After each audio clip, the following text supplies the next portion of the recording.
to the Cultivating Calmness Podcast. My name is Kaela Vance and I'll be your host today.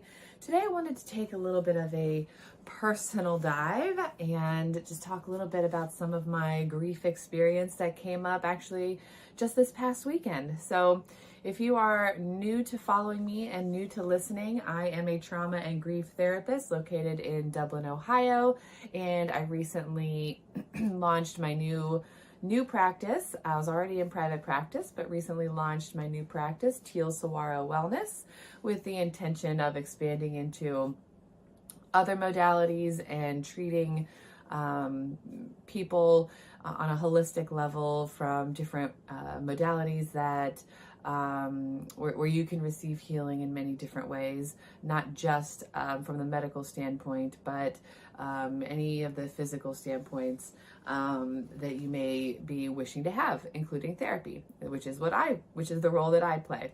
So this is a little bit about me, and again, if you're just joining me, I kind of started this process into therapy many years ago. I have now been a therapist. I'm coming up on 11 years having my license as a therapist, and this all started back when I was really little. My mom died from ovarian cancer when I was 7, and from that time on, I had wanted to be in some kind of helping profession. And as I remember it, I wanted to be a gynecologic oncologist. And yes, I knew that that's what I wanted to be at 10 years old, and knew what that word was and why I wanted to be that. And as I got older, I wanted to continue with that path, but some other options also started to flow in.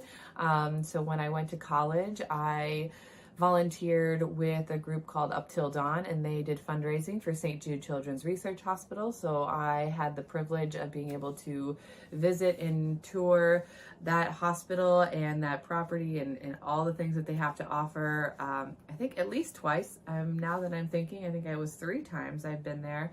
It's a pretty amazing place to be, to see the work that they did. But in doing that and in doing the fundraising, I also then considered wanting to do pediatric oncology.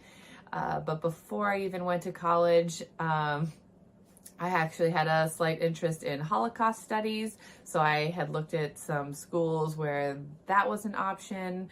But for the most part, I had wanted to be in a helping profession.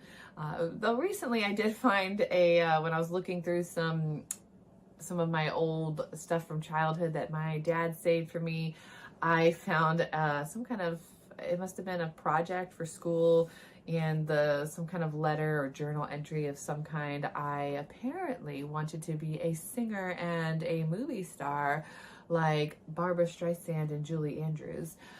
So musicals are still a passion of mine. I love theater and musicals. So I did watch a lot of their musicals growing up. So that doesn't surprise me, but I did not recall wanting that until recently.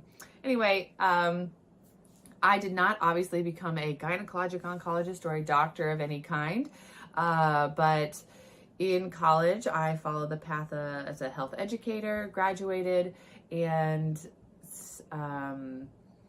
didn't graduate college with a job in that field. Wasn't quite sure what I was going to do with that degree. And it wasn't until I was in my last semester home for an internship, and I tragically had a cousin unexpectedly die. And that was kind of, for me, the turning point for me, knowing like that I wanted to go into counseling. So from that moment, I started looking into counseling options, where I could get a degree in counseling of any kind, and what that even meant. That would be a topic for another podcast or another episode, is just figuring that whole system out. And kind of the rest is history. So that's how I became a therapist and got into this field, and wanting to help people like myself, wanting to help people who have experienced loss and tragedy and trauma, and be able to work through that. So on that note, I just wanted to share a little bit about how trauma, it changes through the ages, and grief changes through the ages, and you may think you're over it. So as a therapist, I often hear that, you know, I did therapy before and I thought I was over this, but this, you know, it's come back and it's bothering me again. And I would say that that's completely normal, that you've never been at this place right now where you are today. You've never been here before. So you are going to experience life. You are going to experience those losses and those traumas again in a different way, because you have never been where you are today. You've never been in this moment in time, this place in your life. And for me, I am experiencing a little bit of that, and I have been experiencing a little bit of that for the last year or so. Nothing very big, but things that would just play in my mind, worries that I would have, and some of that I would attribute to a mild trauma response, some of that attributing to just the grieving process. But as I've said, my mom died from ovarian cancer. So as a female, and as her offspring, as her daughter, that is a possibility for me too. And, you know, I don't necessarily believe that just because my mom had ovarian cancer, that is what I'm going to eventually get. It is obviously a possibility, but anything is a possibility. You know, there's all kinds of factors that play into whether somebody gets sick or not, and that's a whole other subject we can go into. But you know, lifestyle choices and exposures and things like that can affect whether you do or do not get something that a family member of yours has had. But that is something that has concerned me, and over the last year, because my mom was 35 when she died, so this last year I was 35, and it was something that was on my mind frequently, little symptoms that would come up here and there, where I'd be like, oh my gosh, you know, is that cancer? Oh my gosh, is that cancer? Oh my gosh, am I gonna die? So to me, that speaks to, you know, some of that trauma response, and knowing that that's how she died. Am I, you know, then questioning, like, is that going to be happening to me too? And then that would cause worries about, you know, my family and my kids, and, you know, what are they going to do, and how are we going to, you know, handle that? You know, luckily that's not what was going on, not what is going on. And like, that isn't a concern. At least not at the moment. And so, you know, it's a way that those things can show up in your life. So a trauma response is, you know, something that our body and our mind does as like a reaction to those reminders and those stimuli, kind of bring us back into a moment where we did experience trauma. So a example of that would be something like, you know, if you're walking in the woods and you come across a bear. I don't know how many people come across a bear in the woods, but if you were to come across a bear, we know that that's not a good thing. So most of us know that that is not good, and our bodies are going to go into fight or flight. Okay. And we are going to react. Our heart rate's probably going to go up. We might sweat, we might run, we might freeze. And right off the top of my head, I don't know that I could tell you exactly what you're supposed to do. But you get out, everything's fine, right? Nothing bad happens to you. But the next time you're in the forest and you hear like a twig snap, for example, your body jumps right into that fight or flight response that you were in when you saw that bear the first time. Why? Because it reminded you of that feeling that you had when that experience happened. And so you're going to be able to take in your surroundings and recognize, like, oh, I'm not in danger. I'm safe. You know, that was just my, you know, partner over here, or so-and-so stepped on a twig, or me, and nothing bad's happening. We're safe. But that may take you a little bit to calm down, to get your body regulated. So the same thing can happen when there's lots of other things going on. It could be a touch, it could be a smell, a taste, a sensation. It could be a time of the year. So sometimes people will have bad things happen at a certain time of the year, and maybe they're not consciously thinking about something. They're not consciously aware that something has happened or that it's that time of year, but their body does. Their body remembers, right? your body knows that it's winter out right now. And so it's like, oh, whenever in the winter, when it's cold like this is when that bad thing happened. And you start to get agitated and you're more irritable, and maybe you can't sleep well, and maybe you're having body aches and pains, and maybe nothing else in your life has changed. So you don't understand why these things are happening. It could be your body's response to that time of year. So a trauma response can happen for any number of reasons, and it can cover a vast array of symptoms and experiences. But I would attribute some of my experiences over the last year to that, and just the grief. My mom died, and I was the same age as she was when she died. So what came up this past weekend, my birthday was this past weekend on Sunday, is that I am officially older than my mom ever was. And that has actually been on my mind for the last year, is that, after this year, I'm going to be older than my mom ever was. My mom was not on this earth longer than 35 years, and it just feels a little weird to me. Sometimes I don't know how to feel about that. Do I feel good about that? Do I feel bad about that? Does that bother me? Does it not bother me? I would say that it does make me feel a little weird.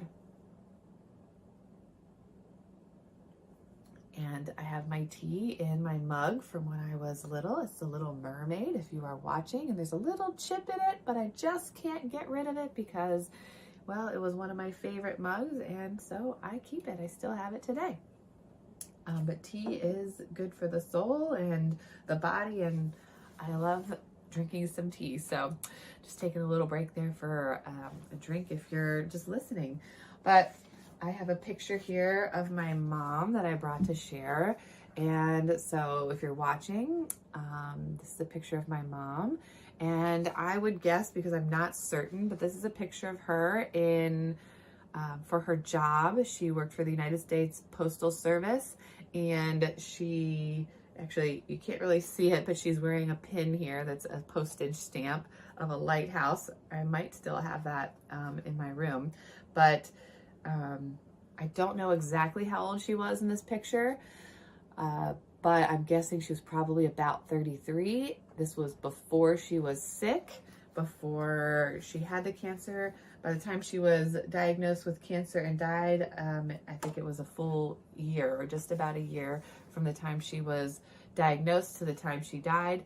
And so I don't know that this was taken any time in that time frame, but so I am currently older than she is in this photo.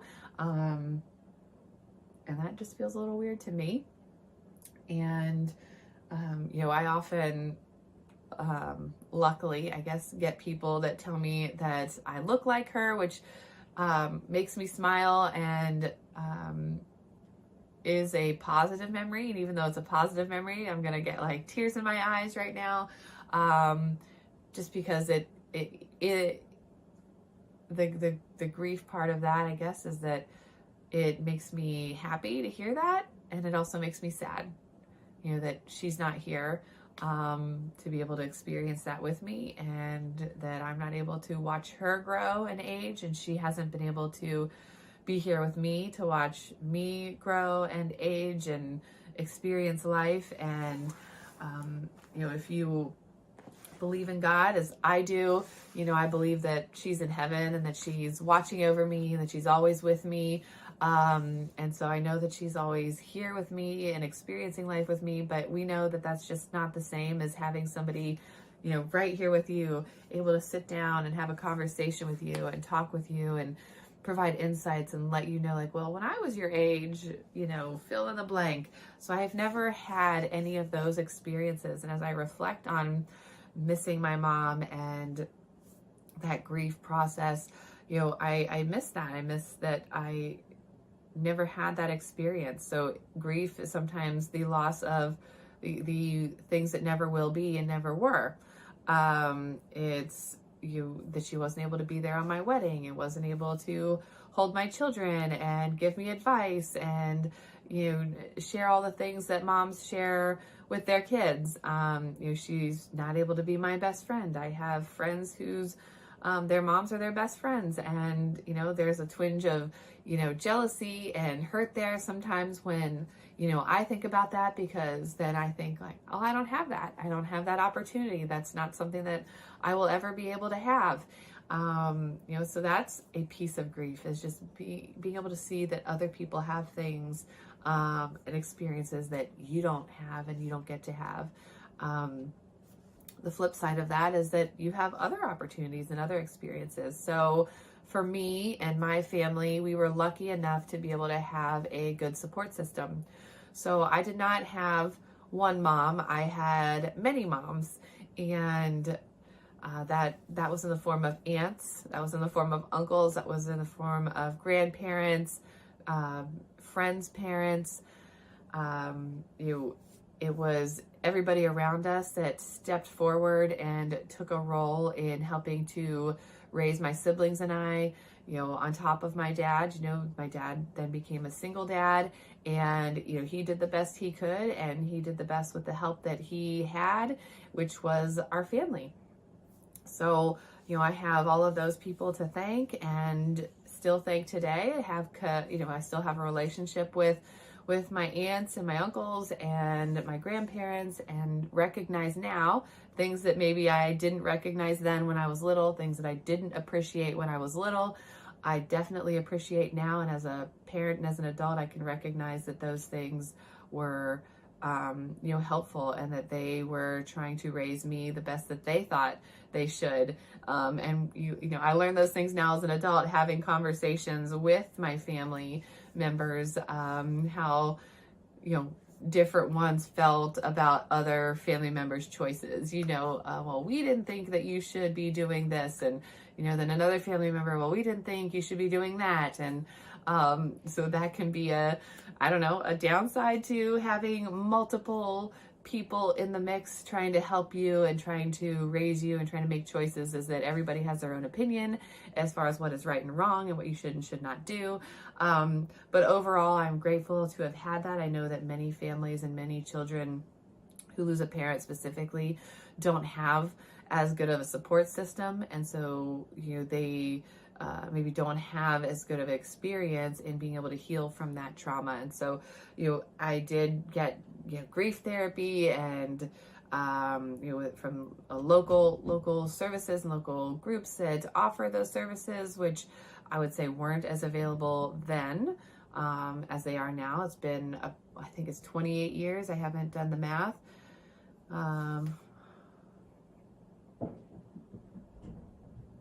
This year will be 29 years. So it's been 28. This year will be 29 years since my mom died. And there weren't as many services. And now I am part of a group that offers or that provides education for grief services for children. The National Alliance for Children's Grief, NACG. I always flip the words and the letters in there. They are an excellent group that has been offering services for people around the country and around the world for children, grief services for children. So I know that today those services are more available to children like me than they were when I was little. So again, I was just very lucky to be able to get services, but that doesn't mean that I don't experience grief. That doesn't mean that grief doesn't bother me, upset me. As we go through phases in life, just as I explained with trauma, you can re-experience that grief just in a different light because you're in a different place. So I am looking at my mother's death now as a 36-year-old different than I did when I was a 25-year-old, then when I was a 16-year-old, then when I was 10, and then when it just happened when I was 7. Every stage of life brings about a different viewpoint. You know, before I was a mom, I was never a mom, so I didn't have those concerns. You know, I wasn't looking at life through that lens. After becoming a mom, I'm looking at life from that lens. I'm seeing, you know, oh my gosh, what must it have been like for my mom to, you know, that she was dying and leaving children behind and leaving family behind. I'm able to experience that now, and I'm able to think about that and think about how scary that is and how upsetting that is, not only from a parent's perspective, but then from also knowing it from a child's perspective. I wasn't able to do that 10 years ago. I am able to do that now. And that just brings up, a whole other level of grief and experience. So I'm just here to say that grief is an ongoing process, and the waves aren't as big. There are moments where I experience grief and loss and wonder and question, and there are moments where I don't. And that is what I hope for anybody who comes to see me. That is what I hope for you if you're listening, if you're experiencing grief and loss, is that, in the beginning, it feels all encompassing. It feels like that's the only thing. If this was a bookshelf back here behind me, this would feel like grief, and this is the only thing on the shelf if everything else was off of it.